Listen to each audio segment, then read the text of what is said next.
malam Bapak-Bapak, Ibu-Ibu. Hari ini kita acaranya bareng sama Dr. Trevino. Kita ada mau ngomongin tentang hubungan peran antara SOP dan Utsukushi ini untuk membantu proses pemulihan atau mungkin menangani atau mungkin mencegah juga dari diabetes mellitus sih di sini. Jadi ini Dr. Trevino-nya bentar lagi mau masuk. Kebetulan juga hari ini Panikonya ada meeting, jadi saya yang gantiin Paniko dulu. Ini tunggu Dr. Trevino-nya masuk.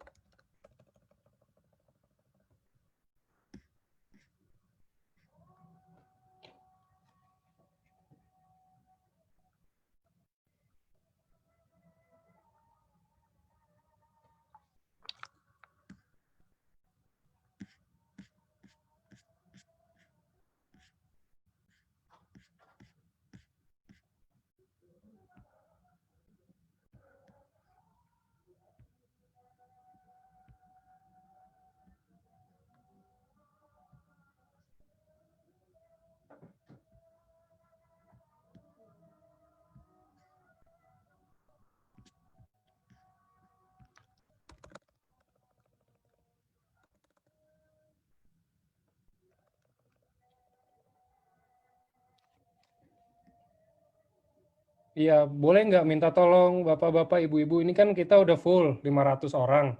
Kebetulan Dr. Trevino tadi ada kayaknya kendala teknis atau gimana, lagi telat. Boleh nggak mungkin keluar terus masuk lagi gitu loh, kayak cuma 1 orang doang sih, paling kayak begitu.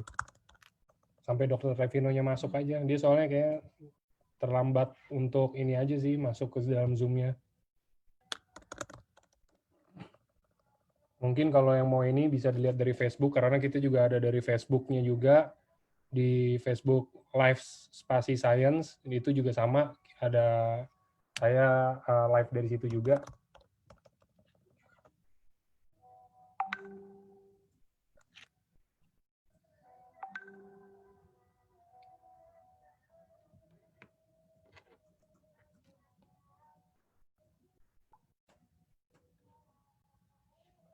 Di YouTube belum ada sih, di YouTube paling kita di Facebook sih biasanya kan. Jadi kalau di YouTube itu di ini ya, saya taruh di chat ya untuk link Facebooknya. Oke.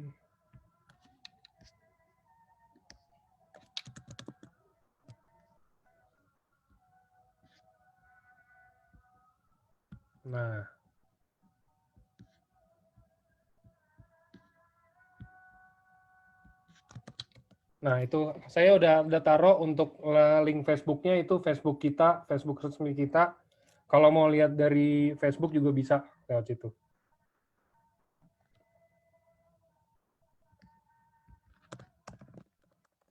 Nah, Dr. Trevino-nya udah masuk. Halo, Dok. Halo, selamat malam. Aduh. Iya. Jadi perjuangan. Iya, Dok, rame banget nih dari tadi nungguin dokter semuanya. Nah, jadi ini Dr. Trevino mau bawain hari ini untuk peran SOP sama Utsukushi terhadap diabetes ya, Dok ya? Ya. Jadi biar nggak lama-lama, udah saya langsung kasih ke dokter aja. Saya setelin presentasinya ya, Dok. Oke, itu saya share screen saya. Oh, dokter mau share screen juga boleh, nggak apa-apa. Oke, asal dikasih izin. Dari hostnya kasih izin. Saya co-hostin dulu ya. Oke. Oke. Bisa kelihatan ya? Coba bentar, masih loading. Nah, oke. Nah, suara saya cukup clear buat Bapak Ibu semua. Aman, Dok, harusnya. Jelas banget. Aman ya? Ya. Oke, selamat. Lanjut ya. Lanjut, Mas. saya persilakan Dr. Trevino langsung.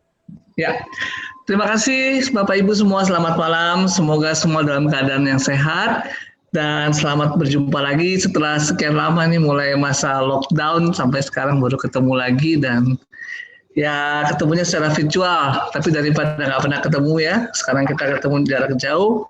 Dan pada kesempatan malam hari ini, saya diberikan judul tentang peran SOP dan eksekusi dalam penanggulangan diabetes mellitus. Mungkin sebagian dari Bapak Ibu ada yang sudah kenal, dan mungkin sebagian belum. Saya perkenalkan sedikit tentang diri saya.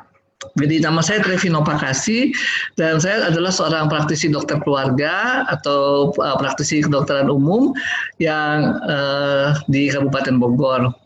Dan sehari-hari juga saya menjadi dosen di Fakultas Kedokteran Universitas Indonesia.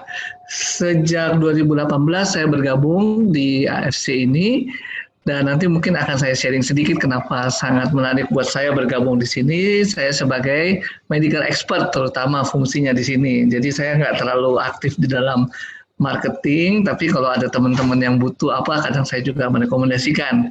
Jadi fungsi saya di sini medical expert, dan mungkin juga sebagian dari Bapak Ibu sudah pernah ada yang memanfaatkan jasa konsultasi. Nah, itu bisa diteruskan, mungkin juga ada member-member yang membutuhkan konsultasi. Silakan boleh berhubungan melalui Pak Niko. Nah, kembali ke judul kita pada malam hari ini mengenai penanggulangan diabetes mellitus. Saya kira ini bukan sesuatu yang asing lagi ya buat Bapak Ibu semua tentang penyakit ini, karena 366 juta orang diperkirakan mengalami diabetes, dan itu adalah data yang sudah lama, tahun 2011, mungkin sudah naik lagi jumlahnya, karena diperkirakan tahun 2030 sekitar 500 juta orang mengalami ya. Data tahun 2011 itu sendiri menyebutkan ada sekitar 4,6 juta kematian disebabkan diabetes. Nah, jeleknya, ya bukan berita bagus pasti, 80% penyandang diabetes itu hidup di negara berpenghasilan sedang seperti di Indonesia ini, dan mereka kebanyakan justru usianya produktif, ya sekitar 40-59 tahun. 50% dari sejumlah orang yang diabetes ternyata nggak pernah ketahuan. Ya, jadi nggak ada gejala. Karena kita juga nggak berasa ya, tahu-tahu dicek, gula darah saya naik. Hal yang sama juga dengan hipertensi, karena nggak pernah berasa, tahu-tahu dicek tensinya naik. Ya. Nah, ini data terakhir yang bisa kami dapat ya, adalah survei dari Kementerian Kesehatan tahun 2018. Data buat seluruh Indonesia, ternyata 2% dari penduduk mengalami diabetes mellitus. Kalau kita tanya, misalnya ada 100 orang nih, Bapak Ibu dari 500 sekarang ya, 100 orang kita tanya, Pak, pernah dibilang diabetes nggak? Bu, pernah dikasih tahu bahwa diabetes? Oh, ternyata dari 100 orang, 2 pernah didiagnosis sebagai diabetes. Atau kalau dari 500 orang, ada 10 orang di antara kita sekarang nih, pernah dibilang diabetes oleh dokter. Angka ini naik dibandingkan tahun 2013 ya. Jadi tahun 2013 sekitar mungkin ini sekitar 6% lah, kurang 1, sekian persen ya. Dan ini naik sekitar 2% sekarang. Kalau ditanya semua umur dari 0 tahun sampai yang paling tua, ternyata ada 1,5% ya orang yang terdiagnosis diabetes. Nah, kalau di sini dilihat ya, kelompok umur yang paling tinggi ini ya, tadinya nggak ada 0,00000, mulai umur 25 tahun sudah ada. Saya pernah dapat pasien yang umur 22 tahun mengalami diabetes. Ya, umur 35 tahun ke atas mulai 1% ada. Ya, 45 tahun naik 3,9%, 55 tahun naik ya 6,3%, 65 tahun ke atas naik ya turun sedikit 6%, lalu 75 tahun ke atas turun ya sekitar 3%. Kira-kira apa nih Bapak Ibu ya? Kenapa setelah 75 tahun penderita diabetesnya jadi turun 3%? Apa kira-kira? Nah, benar ya jawabannya, bahwa mungkin sebagian sudah berpulang, sudah dipanggil lagi ke rumah Tuhan, jadi makanya turun jumlahnya ya. Nah, kalau Bapak Ibu lihat di sini, ternyata perempuan lebih banyak daripada laki-laki, lalu orang-orang yang tinggal di perkotaan lebih banyak daripada yang di pedesaan. Nah, ini kenapa? Ini mungkin sekali berkaitan dengan aktivitas fisik. Ya, jadi kalau di desa aktivitas fisiknya akan lebih banyak daripada di perkotaan. Dan juga Bapak Ibu bisa lihat di sini, perempuan mungkin dibandingkan laki-laki lebih kurang aktif dibandingkan laki-laki. Ya, itu ceritanya. Nah, kalau dilihat dari sekolahnya, pendidikannya, justru yang lebih tinggi ini adalah orang-orang yang tamat perguruan tinggi ya, mau itu D1, D2, D3, perguruan tinggi, mereka yang lebih banyak penderita diabetes. Mungkin kira-kira juga berkaitan dengan aktivitas, karena mereka yang bekerja di yang sudah lulus perguruan tinggi, kerjanya biasanya lebih banyak di belakang meja daripada aktif ya, daripada aktivitas fisiknya, dibandingkan dengan yang pendidikannya SMA ke bawah. Pekerjaannya juga nih 4,2% ditemukan pada PNS, TNI Polri, BUMN, BUMD. Ya jangan ditanya kenapa PNS ya. Nggak tahu deh kenapa PNS yang paling tinggi jumlahnya, tapi itu yang ditemukan ya. Sedangkan berikutnya nih ya, tidak bekerja menempati nomor 2. Ya artinya mungkin berkaitan dengan aktivitas fisik. Nanti yang PNS mikir-mikir sendiri kira-kira aktivitas fisiknya banyak nggak, sehingga kemudian ini kok jadi resiko tinggi nih jadi diabetes ya. Nah ini kalau dilihat lagi ya, tadi setelah ditanya-tanya nih ada yang diabetes nggak, itu ada sebagian dari sampel itu yang disurvei pemerintah dilakukan pemeriksaan darah. Ternyata kalau kita lihat sini 2013 hanya 6,9%, naik tahun 2018 jadi 8,5%, naik 1,6% dari penduduk yang di atas 15 tahun, ya.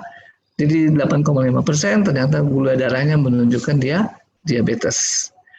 Kalau disurvei oleh badan yang lain yang namanya PERKENI, ini adalah Perhimpunan Dokter Endokrin yang ahli dalam bidang diabetes, ternyata 10,9%. Sekali lagi tadi ya, tinggi nih jumlahnya, saya sekitar 11%. Karena di antara kita yang di atas 15 tahun diabetes, dan setengahnya nggak ketahuan. Kenapa nggak berasa? Kita nggak tahu bahwa itu diabetes, ya. Nggak ada keluhannya mungkin, atau mungkin juga ada keluhan, tapi orang nggak yakin ini diabetes apa enggak. Kayak apa sih sebenarnya diabetes itu? Nah itu juga pasti sudah sering lah Bapak Ibu tahu ya, dan sering bertanya juga ya. Nah di Indonesia ada perhimpunan dokter yang namanya PERKENI. Ini dokter-dokter yang ahli dalam bidang endokrinologi, yaitu ilmu yang mempelajari tentang hormon. Di antaranya adalah penyakit hormonal diabetes.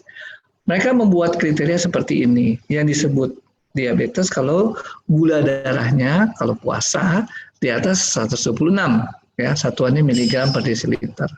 Itu pun harus puasa di atas 8 jam ya. Atau setelah diberi makanan ya di atas 200 mg dalam 2 jam setelah makan, atau diberikan challenge yaitu makan 75 gram gula. Kira-kira kalau kita 1 sendok makan itu 8 gram, kalau itu 75 gram kira-kira 10 sendok makan.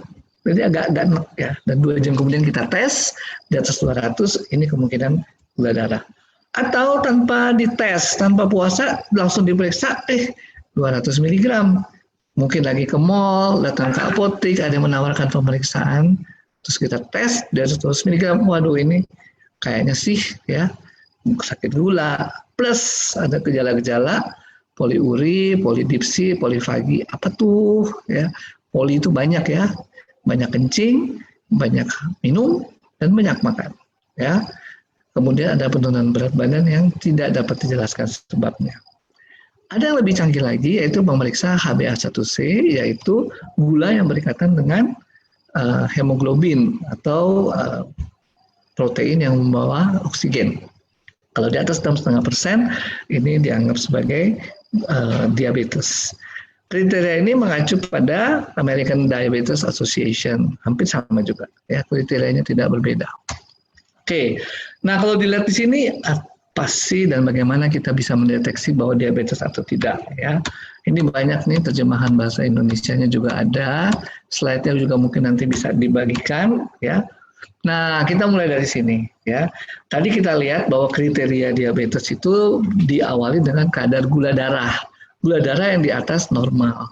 Biasanya sih kalau kita masih bagus-bagus, nggak ada keluhan, gula darah kita itu antara 80 sampai 100. Tapi ini di atas 126 ya tadi pada saat puasa. Kalau gula darah banyak ya, kenapa sih gula darah banyak ya? Karena gula darahnya pasti nggak bisa dipakai atau mungkin banyak masuk dan nggak bisa dibuang ya. Nah kalau gula darahnya banyak, apa yang terjadi? Tubuh berusaha membuang lewat ginjal, makanya banyak kencing. Kalau banyak kencing, apa yang terjadi? Kan haus dong, kekurangan cairan. Jadi banyak minum. Lalu apa kemudian? Kenapa sih gula darah itu bisa numpuk di dalam darah? Nah, rupanya karena tubuh itu tidak bisa memanfaatkan gula yang ada di dalam darah. Gula itu harusnya ada di dalam darah, kemudian dalam kondisi 80-100 mg per desiliter, kemudian sel-sel tubuh ambil gula itu ya untuk aktivitasnya. Kalau dia kekurangan gula darah di bawah 80, orang akan berpikir, aduh ini kekurangan nih. Ya, kekurangan misalnya kalau puasa atau apa ya tidak makan ya, puasa dan orang merasa seperti kekurangan gula darah, dia mulai pusing, sakit kepala, ya, lapar, dia akan makan, ya. Nah, kalau dia kekurangan gula darah, kuncinya adalah ya makan, ya. Kalau Bapak Ibu nggak makan siang, mulai pusing, coba dikasih teh manis, pasti senang, pasti langsung segar, ya. Kenapa? Karena ada gula, dan gula itu sensasinya membuat kita happy, senang, ya. Artinya apa tadi gejalanya? Tadi banyak kencing, banyak minum, dan kemudian banyak makan. Nah, gula darah yang sedemikian banyak itu ya nggak bisa dipakai, tubuh merasa dia kekurangan gula terus, seperti orang puasa. Akibatnya apa? Banyak badan-badan lemak, sel-sel lemak dibuang, dipecah untuk menjadi gula, sehingga berat badan turun. Ya. Lalu dampaknya ke pembuluh darah, kebanyakan lari ke pembuluh darah. Apa sih yang terjadi ini kalau pembuluh darahnya rusak di di luka, ya luka susah sembuh. Rusaknya di mata, penglihatannya bisa kabur, ya. Rusaknya di saraf, rasanya kesemutan atau kebas. Rusaknya di alat kelamin, ya terjadi gangguan hubungan seks, ya untuk laki-laki lebih kelihatan nggak bisa berdiri, ya. Apa sih yang nggak bisa berdiri? Tanya aja saya, sama laki-laki ya. Nah itu yang terjadi. Jadi gula darah dasarnya gula darahnya berlebihan karena tubuh merasa tubuh kekurangan gula darah, merasa kekurangan darah karena tubuh nggak bisa memanfaatkan gula darah tersebut. Kemudian tubuh melakukan pemecahan gula darah, makan yang lebih banyak lagi, ya. Kemudian dibuang oleh ginjal, ya, supaya apa? Supaya gula darahnya menurun, ya, sehingga banyak sekali dampaknya terjadi melalui peredaran darah. Nanti kita belajar lebih lanjut lagi. Kenapa bisa terjadi diabetes? Nah, ini Bapak Ibu bisa lihat ya, organ-organ yang mengatur. Pertama tentu karena banyak makan. Ini gambar usus ya, saluran cerna. Kalau kita banyak makan, gula darah akan naik. Gula darah itu akan diatur jumlahnya oleh hormon yang namanya glukagon dan insulin yang sama-sama dihasilkan pankreas. Jadi kalau pankreasnya mengalami masalah, tidak bisa menghasilkan salah satu hormon ini, gula darah akan numpuk, terjadi hiperglikemia. Organ apa lagi yang mengatur? Ini hepar, hati, ya. Hati ini mengatur gula darah. Jadi kalau misalnya kita kekurangan gula darah, dia akan perintahkan untuk memproduksi gula. Jadi kalau kita kelaparan, gula darah akan diproduksi misalnya dari organ yang namanya otot. Ya, otot dipecah, dibuang proteinnya, atau bukan dibuang ya, diolah lagi proteinnya, dijadikan gula darah. Otot ini adalah konsumen gula darah. Jadi dia seharusnya menggunakan gula darah itu sehingga gula darah turun. Contohnya kalau Bapak Ibu sakit gula, pasti disuruh aktivitas fisik ditambah, latihan fisik ditambah. Otak juga adalah konsumen gula darah. Jadi kalau gula darahnya turun, otak sakit, pusing, capek, lelah, ya, pengen tidur. Tapi juga kemudian kalau dia sebenarnya sakit gula, tapi karena gulanya nggak bisa diserap oleh otak, ya, nah itu juga mengalami gangguan otak. Otaknya nggak bisa ngatur lagi, ya. Ginjal fungsinya adalah untuk membuang gula, ya. Kalau gulanya lebih dari 100, dia usaha buang. Kalau gula darahnya kurang dari 80, yang terbuang diambil lagi, ya. Lalu di sini ada lemak. Lemak ini adalah supplier gula. Jadi kalau gula kita dari dalam darah kurang, lemak akan dipecah sehingga kemudian dibentuk gula. Nah, kalau sakit gula, ya, gulanya ada, tinggi bahkan, tapi tubuh merasa seolah-olah kekurangan gula. Lemak dipecah lagi. Tujuannya apa? Untuk mensuplai gula. Dengan lemak dipecah, berat badan turun. Nah, nanti dia bilang, kalau kayak gitu kita sakit gula aja dong ya, supaya kita kurus. Oke, apa sih yang menyebabkan? Yang menyebabkan tuh kuncinya ada di insulin di sini ya. Terutama untuk kita yang dewasa ya, yang lebih dari 20 tahun sudah sakit gula itu karena insulin. Insulin itu bentuknya seperti ini, proinsulin ya. Kemudian dibuang bagian yang abu-abu ini sehingga terjadi insulin. Plus sisanya namanya pepsida bebas. Sisanya ini nanti di recycle lagi oleh tubuh kita. Jadi insulin dibentuknya seperti ini ya. Dan gunanya apa? Dia seperti kunci, anak kunci ya, masuk ke lubang kunci. Kalau anak kuncinya pas, lubang kunci bisa diputar, kuncinya terbuka ya. Nah, si lubang kunci ini namanya reseptor insulin, anak kunci yang namanya insulin. Pintu ini adalah untuk memasukkan gula darah ke dalam sel. Dengan gula darah masuk ke dalam sel, kemudian sel bisa beraktivitas menggunakan gula darah tersebut. Oke, rumit amat nih ya. Rumit sekali. Mudah-mudahan nggak terlalu rumit, tapi kalau mau tanya silahkan ya nanti di akhir ya. Lalu apa yang harus dilakukan? Tadi kita sudah tahu ya organ-organ yang mengalami kerusakan, terutama karena insulin dan reseptornya nggak klop. Anak kunci dengan lubang kuncinya tidak cocok. Itu bisa diatasi dengan obat. Ya. Kemudian untuk itu setelah minum obat kita harus pantau terus gula darahnya. Kemudian komplikasi-komplikasi yang lainnya. Kemudian tadi kita lihat otot adalah konsumennya, konsumen gula darah. Sehingga dia harus terus latihan fisik secara teratur, sehingga gula darahnya dipakai. Nah, tadi kita lihat juga usus adalah supplier. Semakin banyak kita makan, makin banyak gula darahnya. Sehingga kita dianjurkan diet yang seimbang, sesuai kebutuhan kalorinya dengan kerjaan kita, dengan kondisi tubuh kita. Ya, kalau kita mau menurunkan berat badan, misalnya kalorinya diturunkan. Nah, insulin nanti supaya nggak kacau, saya kasih gambar yang lain. Insulin like growth factor, karena ini berkaitan dengan produk SOP. Ya.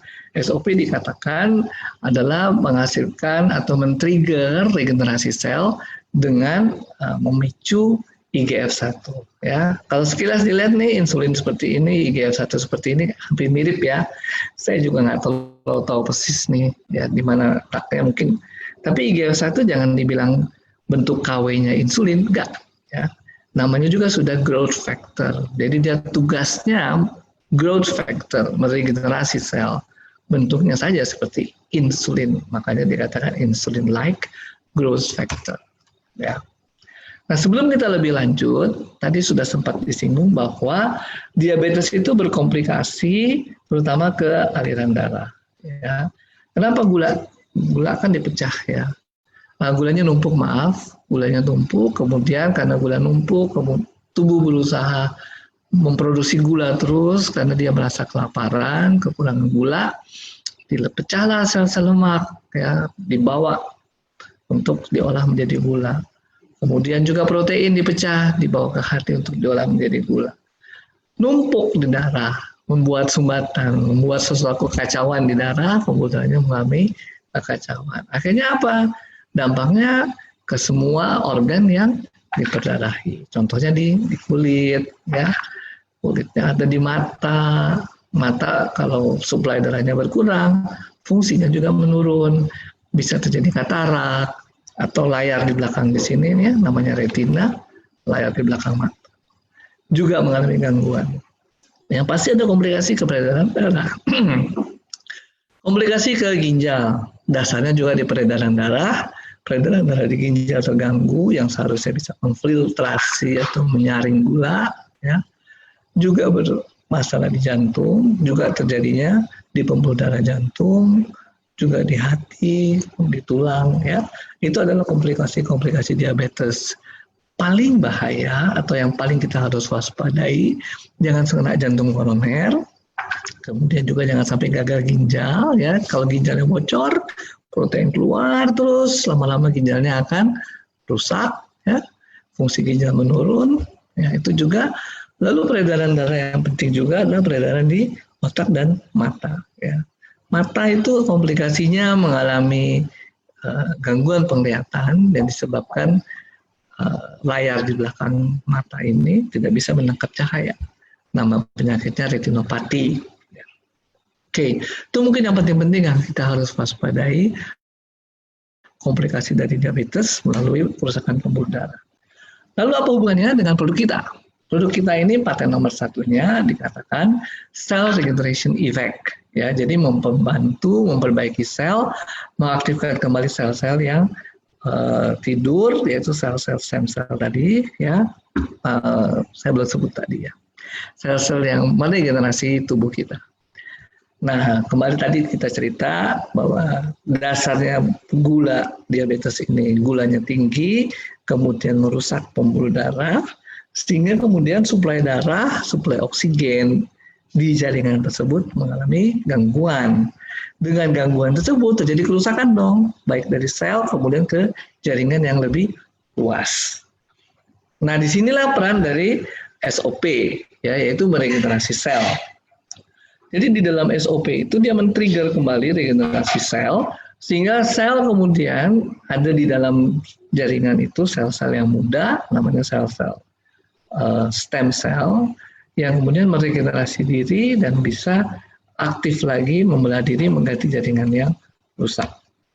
Ya. Kalau di dalam marketing kita dikasih istilah namanya sel terapi, ya. Sel terapi sebenarnya punya arti tersendiri, tapi di sini kita pinjemlah istilahnya untuk marketing kita, yaitu mengobati sel yang punya potensi untuk meregenerasi diri, dibangunkan lagi, diaktifkan lagi, distimulasi lagi sehingga terjadi peremajaan dan kemudian mempercepat proses penyembuhan. Ya. Nah, si SOP ini merangsang sehingga kemudian sel-sel yang rusak bisa teregenerasi.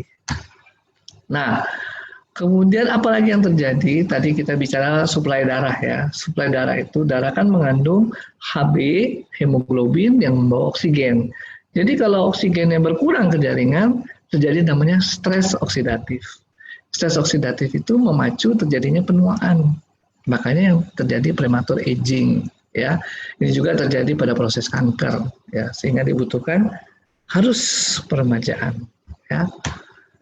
Nah, peremajaan sel ini atau sel terapi yang diusung dalam marketing kita adalah tubuh membantu sendiri dirinya untuk recovery. Tadi dengan efek dari SOP untuk meregenerasi sel. Kemudian tubuh dipacu untuk meregenerasi dirinya, tapi juga kemudian ada isu lain. Kalau kita sekarang perlu membelah diri, sel yang perlu memacu untuk memperbanyak diri, tentu perlu makanan, karena nggak bisa semuanya dari SOP. Kalau ada yang tahu berapa beratnya SOP? Nanti lihat di kemasannya ya, 3 gram satu saset kira-kira. Ya, 3,8 gram. Nah, sedangkan kalau kita makan sehari-hari, kita bisa makan sampai 500 gram. Kalau makannya banyak, kalau makannya banyak sekali, mungkin 1 kilo ya, tapi kalau ada yang kuat, makan 1 kilo hebat banget ya. Nah, jadi kalau punya makanan yang bagus, ya makanan itu adalah supplier protein. Jadi semua jangan digantung di SOP. Ya, karena SOP-nya cuma 3,8 gram, SOP tujuannya men-trigger. Sedangkan untuk kita memperbanyak sel, kita perlu makanan yang sehat, perlu kalori. Ya. Kemudian dilatih, nggak dilatih. Oh, kita makan, terus kita nggak latih. Akhirnya apa? Jadi lemak, kita makin lebar, ya, makin gemuk ya. Jadi kita harus tetap melatih diri, memperbanyak aktivitas fisik kita. Nah, di sini ya, tadi sudah sempat disinggung, paten nomor 1 SOP, Bapak Ibu bisa ringkas di sini, membantu merangsang regenerasi sel. Kemudian pada jaringan-jaringan tubuh yang rusak. Tadi kita sudah belajar rusaknya karena peredaran darah yang tidak lancar. Kemudian apalagi jaringan yang harusnya memproduksi insulin, namanya pankreas, juga diperbaiki oleh si SOP ini, ya. Juga jaringan yang rusak karena stres oksidatif, ya. Nah, ada yang tahu isinya apa SOP? Selain peptida, ya, saluran peptida, isinya juga ada vitamin C dosis tinggi. Itu merupakan antioksidan, juga glutathione yang juga merupakan antioksidan. Jadi melawan stres oksidatif, melawan proses kerusakan jaringan oleh karena stres oksidatif. Oke, mungkin nanti kalau ada yang bertanya di chatting dulu aja atau disimpan oleh host ya. Efek paten yang kedua yaitu efek dalam perbaikan sirkulasi pembuluh darah. Bapak Ibu bisa lihat nih contoh di dalam pembuluh darah ya. Pembuluh darah yang rusak ini timbunan lemak seperti ini di dalam lapisan dalam pembuluh darah, kemudian menyebabkan sel-sel darah ini nyangkut ya, nggak bisa lewat ya.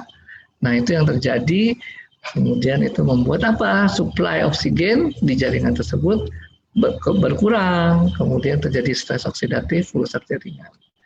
Nah si SOP100 ini berfungsi membersihkan pembuluh darah Anda. Ya, jadi kalau kita lihat sebenarnya berkaitan dengan paten nomor 1 juga, yaitu meregenerasi sel. Lapisan dalam pembuluh darah ini adalah sel-sel yang mudah meregenerasi diri, sehingga juga kemudian terjadi perbaikan dari lubang saluran pembuluh darah kemudian lebih licin, lebih mulus, peredaran darah bisa berjalan dengan baik.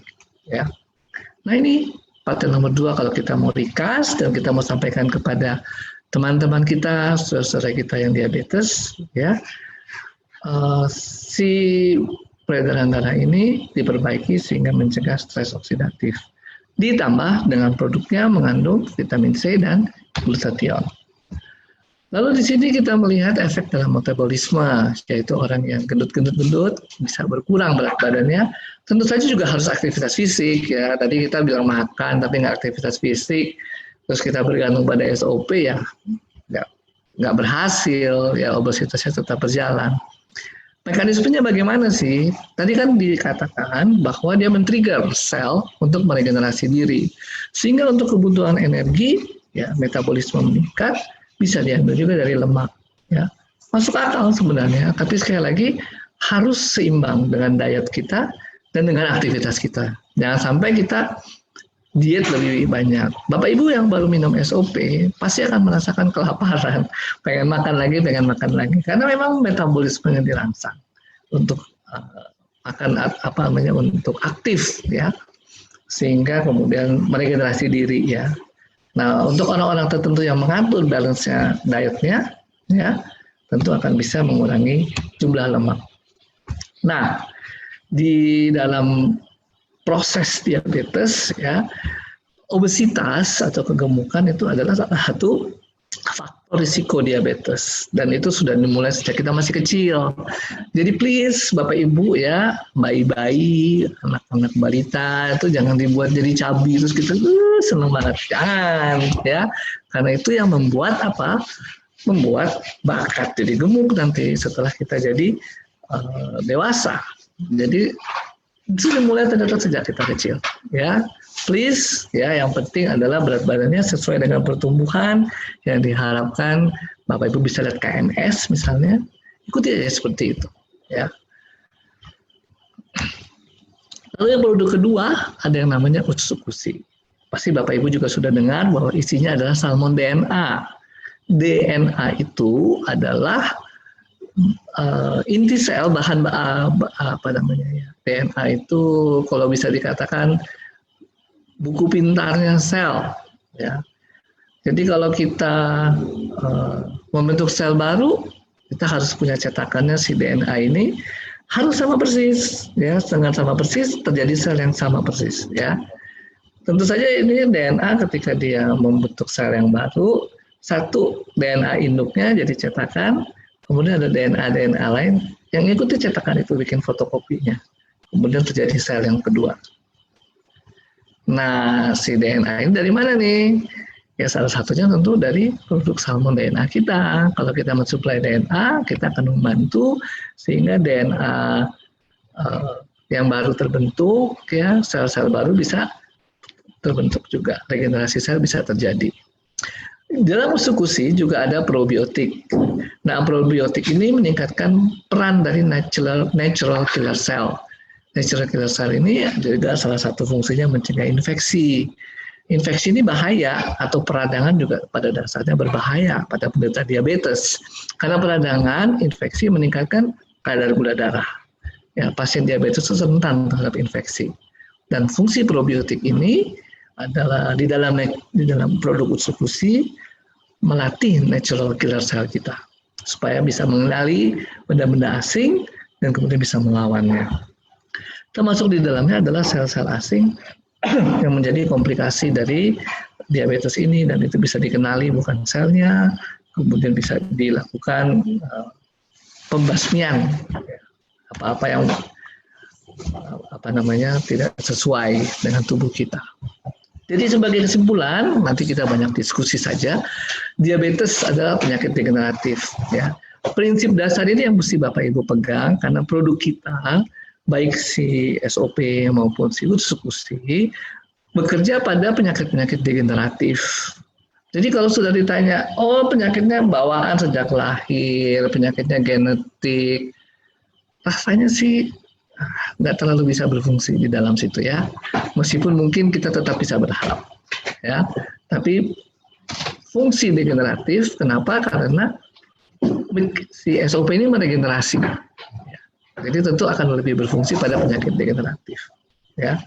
Lalu juga penting bahwa tidak semua penyakit yang harus dia dioperasi akan berhasil dengan menggunakan SOP ini. Ya, kenapa? Ya karena harus dioperasi. Saya kasih contoh aja, mungkin sudah menyeleweng dengan diabetes ini. Tumor, sel-sel tumor katanya bisa dilawan oleh natural killer cell. Betul. Tapi kalau tumornya udah segede 2 kilo, ya mana mau lebih cepat? Tumornya bertumbuh terus jadi 3 kilo, atau sel-sel yang kecil ini makan tumornya? Itu paling cepat diangkat. Ya, jadi jangan juga kita berkeras dengan sesuatu ya, tapi melupakan yang lain. Kayak kita boleh believe, boleh percaya, tapi kita juga melihat kondisi kita secara kontekstual ya.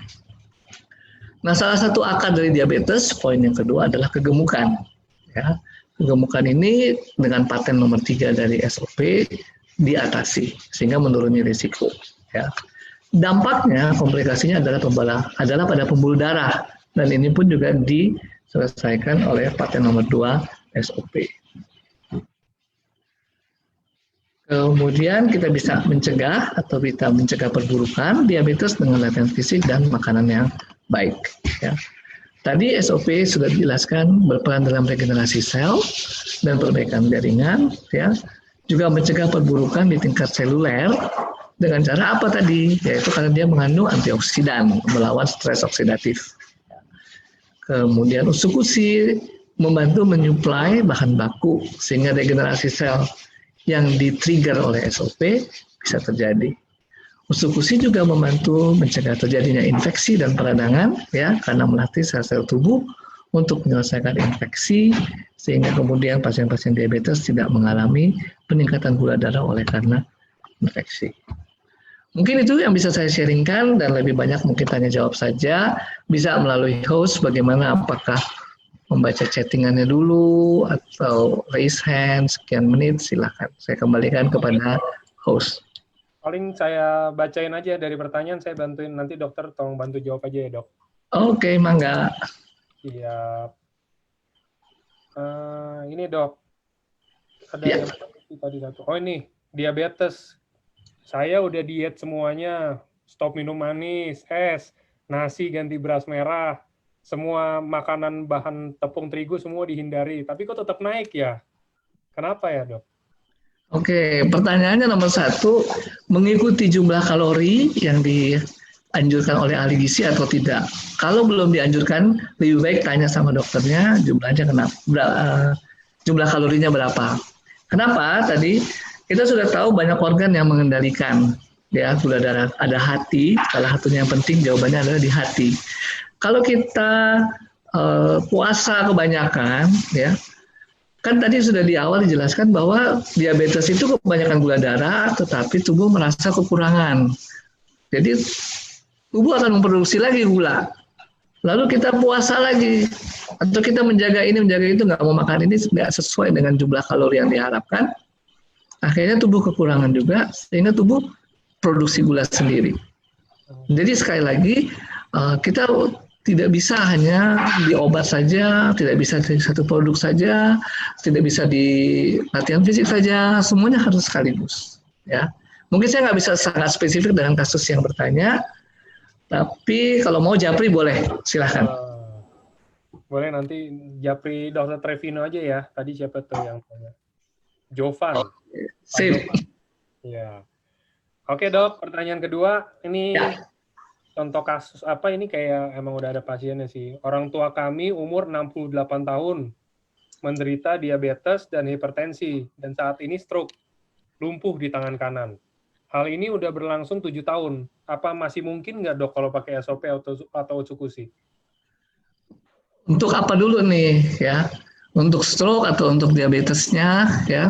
Sekali lagi diabetes berfungsi tadi. Nah, stroke ini mungkin kita bisa bikin session lagi ya sendiri. Tapi memang sudah teori terakhir dari kedokteran juga ada namanya kemungkinan saraf itu meregenerasi diri. Jadi memang kita harus telaten. Tapi pasti ya nggak secepat apa ya, kalau sakit kulit sembuh cepat. Kalau sakit stroke sembuhnya mungkin lebih lama ya, lebih rumit lah, nggak semudah organ-organ yang gampang meregenerasi diri.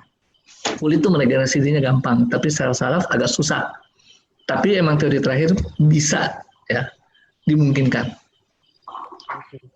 Ya, ini ada lagi mau tanya, ada teman katanya sejak lahir udah kena diabetes tipe 1.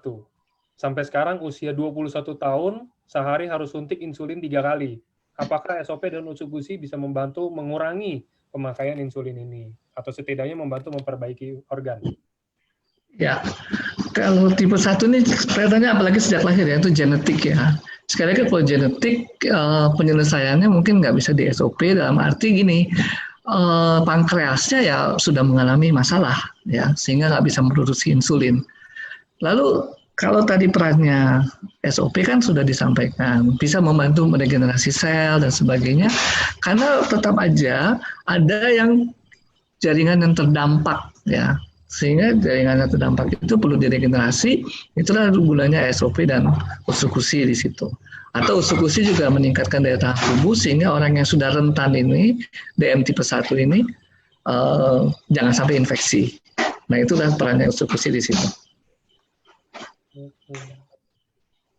Nah, ini ada lagi, apakah betul dok, diabetes itu nggak bisa disembuhin, tapi hanya bisa dikontrol dengan minum obat seperti glimeperidde, metformin, sementara dapat itu kalau diabetes bisa disembuhkan. Jadi gimana tuh dok? Oke, betul. Jadi istilahnya bukan sembuh di dalam diabetes, istilahnya terkontrol. Nah, terkontrol itu tuh dengan SOP juga bisa dibantu ya. Saya juga ada kasus-kasus seperti itu yang kemudian saya turunkan dosisnya ya, karena sudah minum SOP, gula darahnya terkontrol, tapi bukan sembuh ya. Jadi kalau terkontrol bisa di bawah 126 mg per desiliter, itu ya standarnya. Tapi bukan sembuh. Artinya kalau sembuh kita anggap sama sekali nggak pakai obat, ya nggak terlalu yakin saya itu bisa ya, karena memang selama ini istilah diabetes ya terkontrol ya, bukan sampai sembuh total sama sekali. Oke. Kalau ini ada lagi yang, ini penderita diabetes dok nanya. Saya penderita diabetes tipe 2 sejak 2012. Saya disiplin minum obat dan jaga makanan. Obat yang saya minum, Combixli XR 5/500, gula darah puasa 10 jam ada di range 130 sampai 160. Tergantung makan malam. Gula darah puasa 2 jam dengan sarapan telur atau buah semangka. Hasilnya rata-rata 110 sampai 120. HbA1c-nya 3 bulan yang lalu itu 6,7. Saya sudah minum SOP 2 kali 1 per hari selama 5 minggu. Pemeriksaan gula darah hampir setiap pagi bangun tidur. Kurang mengalami perubahan, sekitar 135 sampai 160. Saran dokter gimana? Apakah dosisnya kurang atau gimana dok? Ya, kalau mengenai dosis obat jangan ditanyakan ke saya, lebih baik ditanyakan langsung kepada dokter yang menangani ya. Nanti saya nggak meriksa langsung nih, jadi nanti salah ya. Terus kedua, kalau ada juga sebenarnya orang-orang tertentu yang akhirnya mentoknya di situ gula darahnya. Kalau terlalu rendah malah jadi pusing dia. Ya bisa jadi karena kita bisa 126 mg per desiliter sebagai batas dengan terkontrol itu kan hanya berdasarkan penelitian.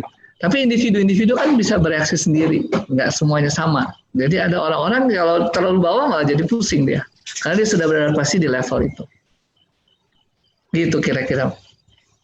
Oke. Oke, bentar. Ada lagi? Ada dok.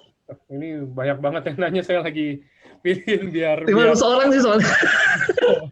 Atau gini aja ya, kalau nggak bisa kebanyakan itu di screen capture ya, nanti mungkin di ini ya, dijawab satu-satu kali ya, apa per WA atau apa saya kasih ke ini ya, ke AFC, tinggal kemudian di share lewat leader-leader.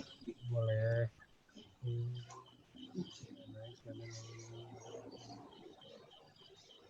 Oke, ini menurut saya gagal ginjal kronik. Oh ini, mama saya gagal ginjal kronik, tapi belum pernah cuci darah. Sudah pasang Simino di Juni lah, tanggal 4 Juni. Hasil lab itu kreatin 6,3, ureum 223, HB-nya 8,6, dan ELFG-nya itu 7.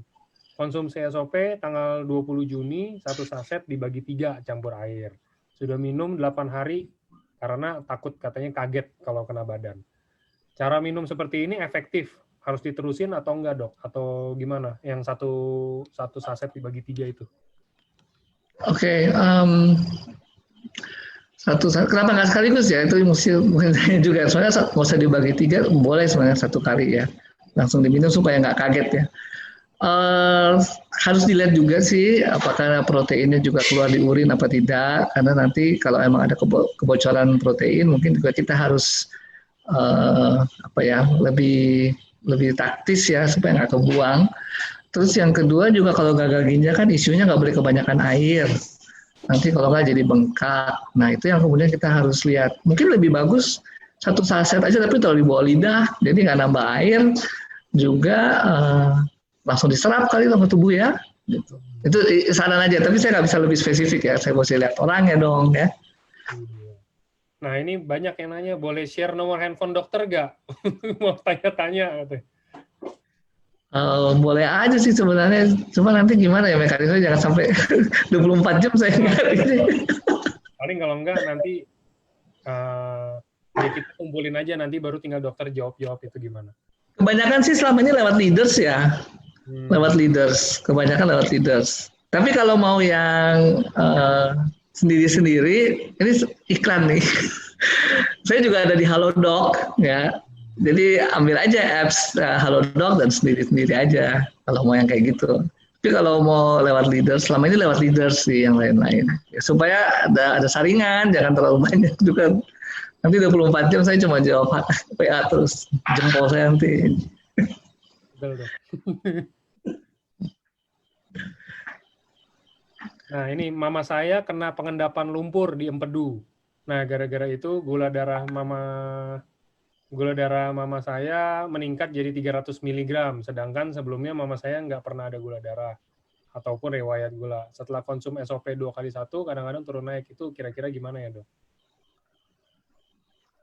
Saya kurang tahu nih maksudnya lumpur ya di kantung empedu mungkin, atau kalau mau ya lewat leadernya tanya lagi ya Japri, atau kalau Bapak Ibu temukan saya di Halodoc lagi online bisa ditanya. Tapi kalau gula darahnya sudah respon, ya bagus dong, berarti teruskan aja ya gula darahnya. Kalau dengan SOP dia respon, teruskan aja sampai ini.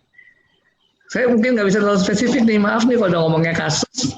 Saya nggak mau salah omong, nanti kalau salah omong di counter dengan dokter yang mengatakan ini, waduh, saya nggak ngeliat kasusnya langsung ya. Kalau ini mama saya stroke, udah 2 tahun karena darah tinggi, asam urat, dan kolesterol. Kira-kira kalau menurut dokter untuk dia minum SOP itu mungkin dosisnya berapa atau gimana gitu dok? Ya, sekali lagi ya, nomor 1 nih saya jelaskan bahwa SOP dan juga usukusi adalah nutrisi ya. Kita nggak bicara itu sebagai obat dan bukan obat juga memang. Bedanya apa sih dengan obat? Obat itu mempunyai target organ. Ya, jadi kalau obatnya metformin, glimepirid itu semua udah target organnya. Jadi nggak sembarang dia akan memperbaiki tubuh. Ya. Terus yang kedua, kalau kita bicara obat, kita bilang dosis analoginya. Tapi ini adalah makanan sehat, nutrisi. Jadi kita nggak bilang dosis ya. Kita bilang kebutuhan lah kalau makanan ya. Berapa sih butuhnya gitu. Nah, sebenarnya sudah dianjurkan, jadi sudah dilakukan riset tentu saja oleh AFC dari Jepang, disarankan satu termain itu 6 bulan dan 2 kali sehari, ya. 2 kali sehari itu at least gitu ya, sehingga pada 1 bulan itu kita perlu 2 box. Tapi kita boleh ningkatin, ya. Kenapa? Karena sebenarnya itu nutrisi sehat. Jadi ini bukan suatu obat. Jadi kalau obat kan kita nggak boleh naik-naikin sendiri atau nggak boleh turun-turunin sendiri karena itu ada efek sampingnya, ada komplikasi yang kita mesti hindari. Tapi kalau itu adalah nutrisi, ya makan misalnya sehari-hari, kita bisa tambah makanan kita atau kurangi makanan kita tergantung kebutuhan kita sendiri. Gitu kira-kira. Jadi ya seperti tadi dianjurkannya memang mulai dari 2 kali 1 saset. Tapi kita bisa naikin sendiri, bisa 2 saset sehari, 2 kali 2 saset ya, dan ditambah dengan konsumsi kombinasi itu boleh. Oke. Kalau ini lagi ada, dok, saya udah 2 kali operasi batu ginjal, konsumsi SOP dengan kandungan SOP kan ada vitamin C-nya nih ya. Ya. Apa berbahaya atau enggak sih untuk ginjal atau justru nggak kenapa-napa atau gimana dok? Tahu saya sih tidak berbahaya ya. Vitamin C dosis tinggi itu juga memperbaiki jaringan yang rusak ya. Ini sekali lagi ini nutrisi ya, jadi bukan obat. Kalau obat kan sasarannya jelas ya. Oh sel ini, sel itu. Nutrisi jadi seluruh tubuh kita. Dan setahu saya sih tidak masalah. Oke.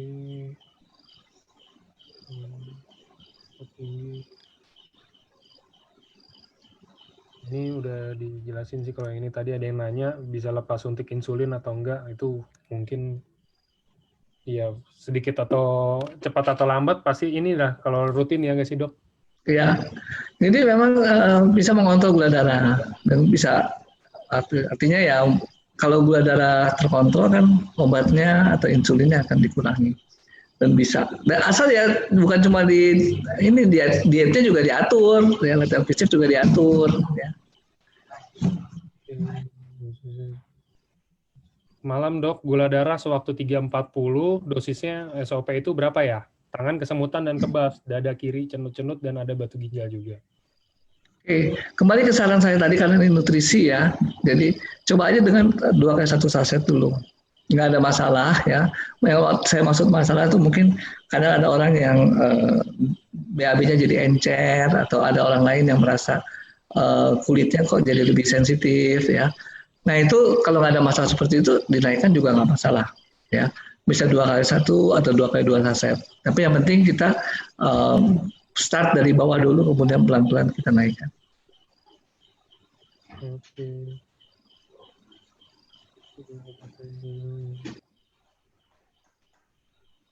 Oh ini, papa saya pernah ada history cancer, limfoma, sudah pernah kemo 5 tahun yang lalu, tapi sekarang kok tiba-tiba badannya sering gatal-gatal. Apakah dengan minum SOP bisa membantu dok? Oke.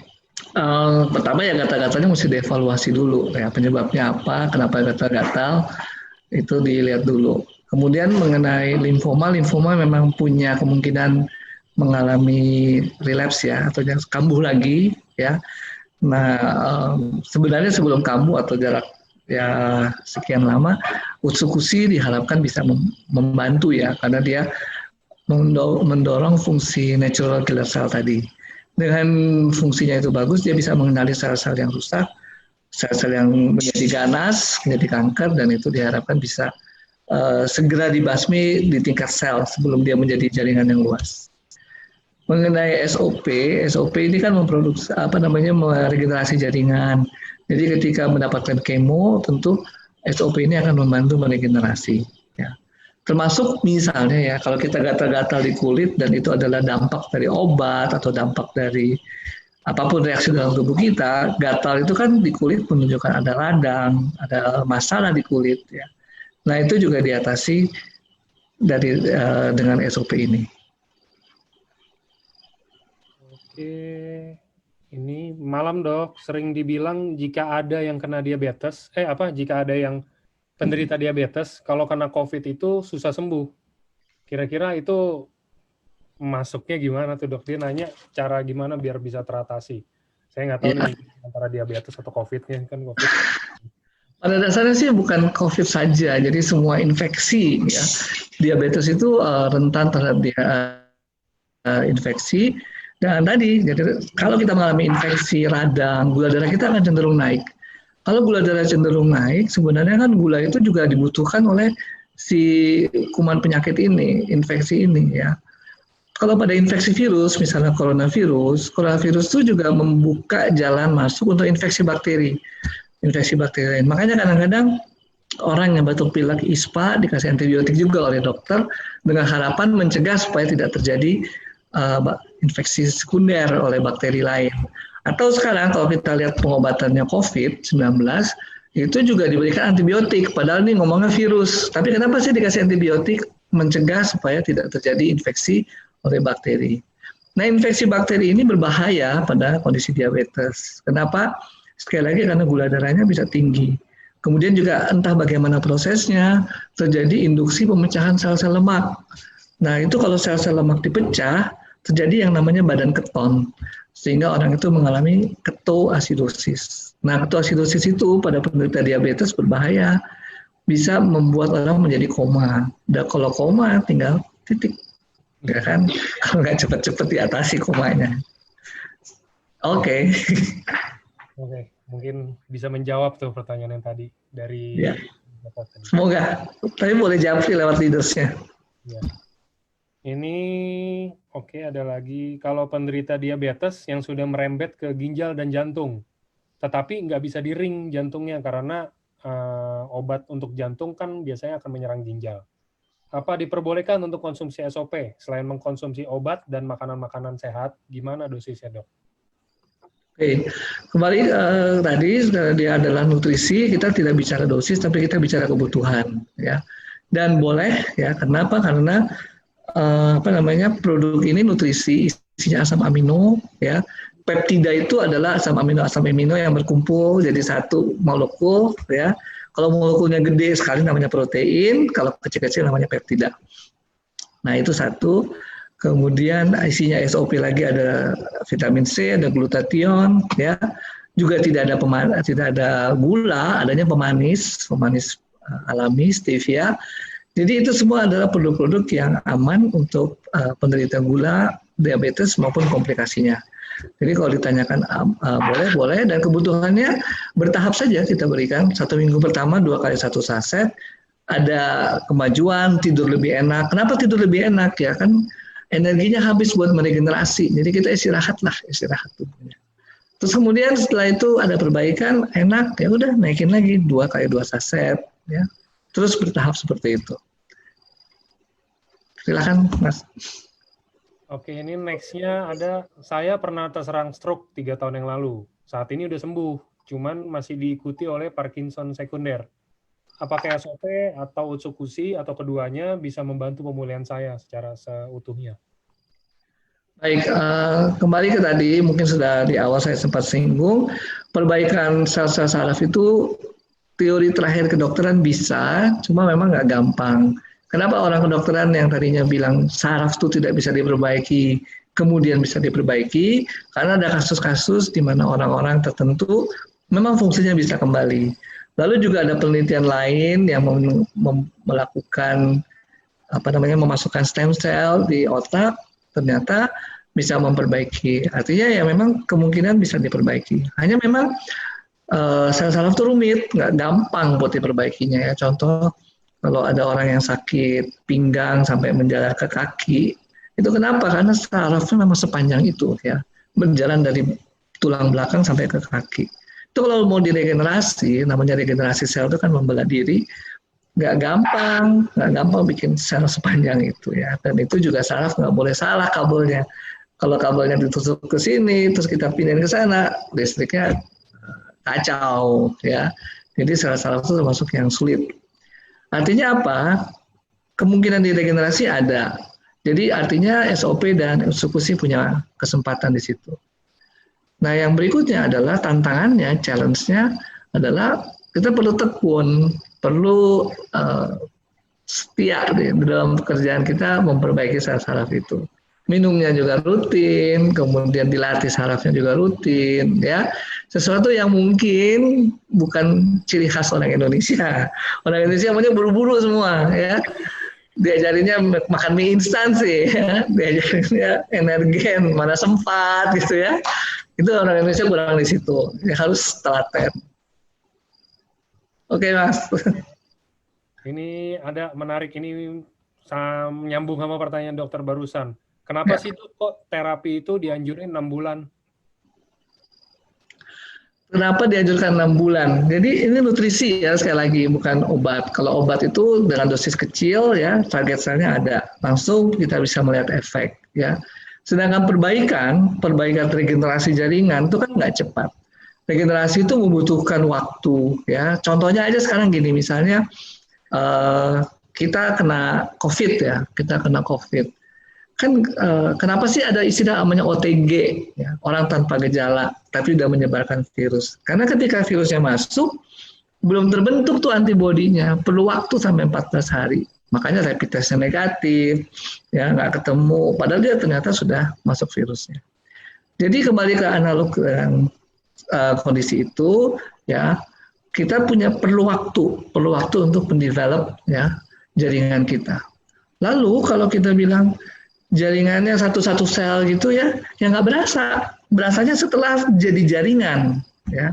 Jadi kalau kita bilang, aduh kok saya nggak ada keluhan, ternyata darah tinggi. Ya selama jaringan nggak rusak, kita nggak akan berasa keluhannya. Diabetes juga sama, kok nggak ada keluhan, tahu-tahu bilang gula darahnya tinggi. Selama jaringan nggak rusak, nggak ada keluhan.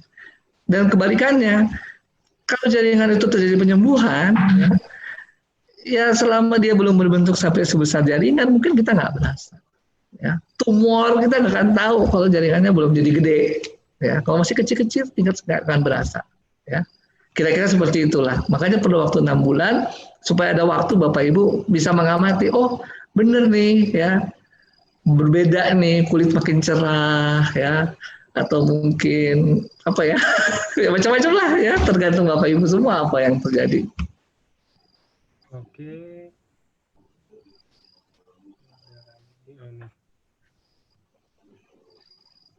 Benar nggak sih Dok, kalau orang kena diabetes itu ya kena berbagai macam penyakit ya, bukan cuma diabetes, kalau misalkan stres itu akan makin parah Dok?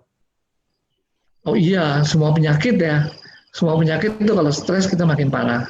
Makanya satu hal juga kenapa saya bergabung di sini ya, karena banyak sekali dokter sebenarnya mungkin ya yang nggak terlalu percaya dengan alternatif medicine ya. Ini sebenarnya termasuk alternatif medicine karena menurut mereka pembuktian secara saintifiknya atau penelitiannya masih kurang.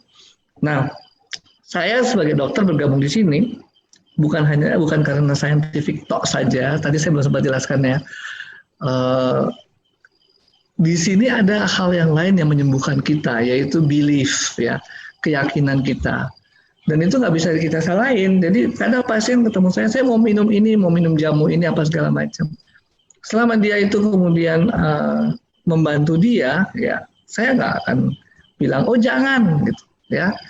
Jadi stres itu bisa timbul, kenapa? Karena belief kita ditentang ya, atau bahkan dimarahin sama dokternya lagi ya. Nggak bener gini ya, jangan ya. Kenapa? Karena itu mendorong kita untuk merasa baik ya. Atau kalau pernah dengar mungkin ya perkataan-perkataan yang sudah sering beredar, hati yang gembira adalah obat. Nah itu dia ya. Ternyata sudah dibuktikan ada endorfin. Endorfin itu hormon happy ya. Nah itu dia yang membantu kita untuk merasa bisa menyehatkan kita. Oke, next-nya ada nih, penderita diabetes dan MAH sekaligus, ada dia punya dua-duanya, boleh nggak konsumsi SOP dan berapa dosisnya berapa Dok? Gimana pertanyaan? Penderita diabetes dan MAH mau konsumsi SOP, biasa dosisnya berapa? Amannya di berapa Dok? Oke, kembali lagi nih kepada Bapak Ibu semua ya, kita mulai mengurangi penggunaan dosis ya, istilah dosis ya.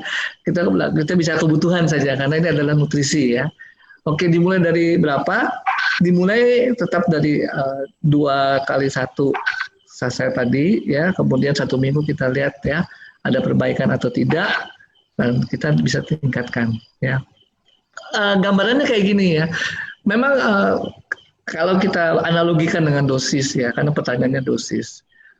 Kan satu saset itu 3,8 gram. Tubuh kita berapa kilo sih? Kalau saya 70 kilo. Yang lain mungkin 60 kilo. Ya, mungkin supaya gampang kita bikin tuh berat badan kita 76 kilogram. Ya. Berarti satu saset kita ini 3,8 dibagi 76 kilogram. Per kilo berat badan kita hanya mendapatkan sekitar 0, gitu deh, hitung sendiri, matematikanya susah. Sedikit sekali ya, coba 3,8 gram dibagi 76 kilo, sedikit sekali yang kita dapat. Artinya apa? Kalau kita makan makin banyak ya sebenarnya makin bagus ya. Dan nggak ada ceritanya bahwa dosisnya itu akan berlebihan. Kalau obat iya ya. Nah kalau obat itu kan kita menghitung dosis itu berdasarkan berat badan.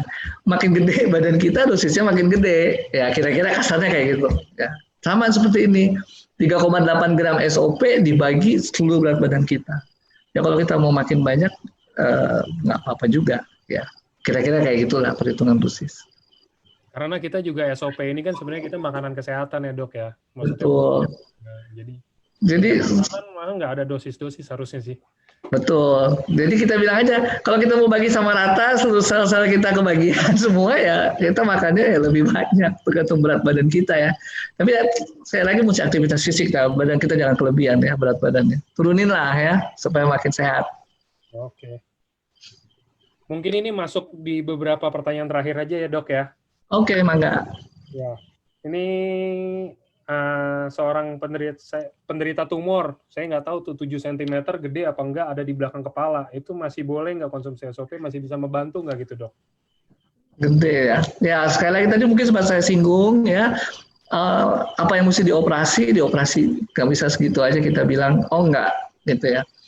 Tapi tidak mau dioperasi itu adalah hak ya, jadi boleh juga kita percaya dengan produk yang lain akan membantu kita, silakan.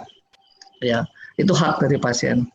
Kalau dibilang membantu, memang klaimnya membantu karena si Utsukushi itu meningkatkan fungsi natural killer cell yang bisa mengenali kanker atau bukan kanker.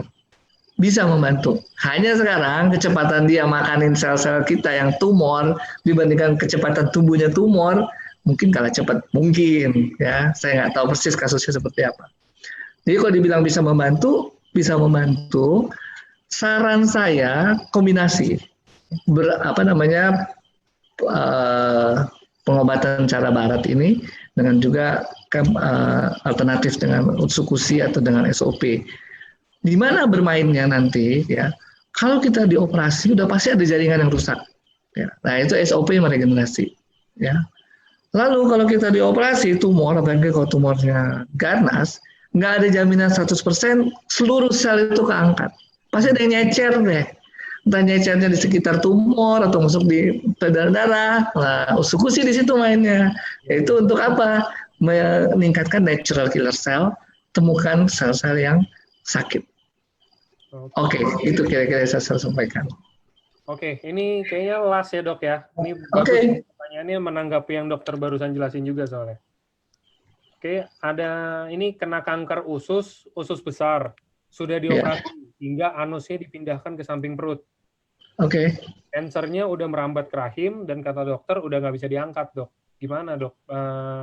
Konsumsi SOP dan Utsu kira-kira berapa banyak saset, berapa saset optimalnya gitu? Ya, saya akan mungkin kita bisa lanjut dengan Japri juga ya. Tapi apalagi yang mesti Bapak Ibu sampaikan. Tadi kan saya sudah ulang-ulang tentang kebutuhannya dari 2 kali 1 saset, kemudian dinaikkan 2 kali 2 saset ya.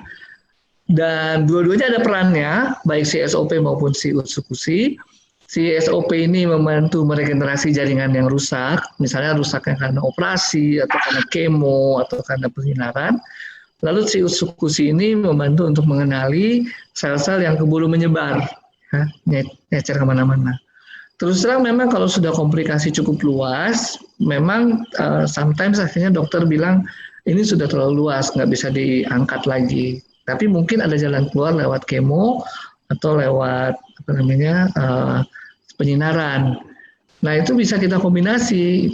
Jadi caranya gimana? Ya siapkan dulu tubuh kita dengan kasih SOP yang banyak, ya. Kemudian penyinaran atau kemo, setelah itu SOP lagi, ya. Kadang ada yang dokter nggak mau dikombinasi. Kenapa? Karena ada antioksidan di dalam SOP. Takutnya nanti menetralisir penyinaran atau kemo tersebut. Ya, ada yang nggak mau seperti itu. Silakan, ya itu bisa di ini. Ya. Nah, apalagi yang harus kita perhatikan selain luasnya penyakit, masalah penyakitnya, status gizi. Karena kalau kita mau tubuh kita meregenerasi diri dengan baik, perlu asupan makanan juga, nggak bisa semua digantungkan di SOP, karena SOP kebutuhan atau asam amino yang dihasilkan dari SOP gunanya untuk mendorong terjadinya regenerasi sel. Sehingga untuk kebutuhan asam amino lainnya, DNA lainnya, dimakan dari mana? Bisa dari makanan, bisa dari usus-usus juga, ya. Dan makanan tentu harus dihitung sesuai dengan kebutuhannya. Mungkin yang lebih detail bisa Japri ya. Nanti bisa dengan lewat itunya. Leaders. Iya, siap. Tuh, mungkin itu bisa menjawab tuh pertanyaan yang tadi dari siapa? Saya lupa tadi kelihatan namanya. Oke, Dok, mungkin segitu aja kali. Soalnya ini juga udah nggak ada yang nanya lagi. Oke, sip. Jadi mudah-mudahan bermanfaat nih. Ya, thank you, Dok. Sama-sama. Dok. Ditunggu sesi selanjutnya, Dok. Oke, terima kasih untuk kesempatannya. Selamat malam semua. Malam. Terima kasih juga buat semuanya, Bapak-Bapak, Ibu-Ibu, udah masuk di acara ini. Sampai ketemu di hari Jumat. Jumat nanti LOP sih harusnya sih. Oke. Ya, sip. Thank you, Dok. Yuk, selamat malam. Izin ya, Alif. Ya, thank you.